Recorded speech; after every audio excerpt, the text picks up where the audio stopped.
ร่วมกับเจ้าหน้าที่องค์การบริหารส่วนตำบลประจันตคามนะคะร่วมกันทำความสะอาดโรงเรียนอนุบาลประจันตคามที่โดนพายุฝนพัดถล่มค่ะส่งผลให้อาคารบ้านเรือนนั้นพังเสียหายต้นไม้ใหญ่หักโค่น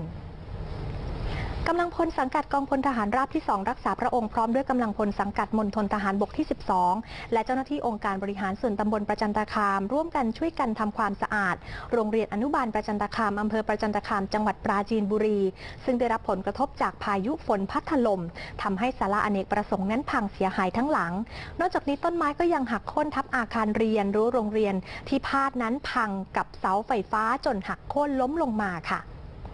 จากปราจีนบุรีไปต่อ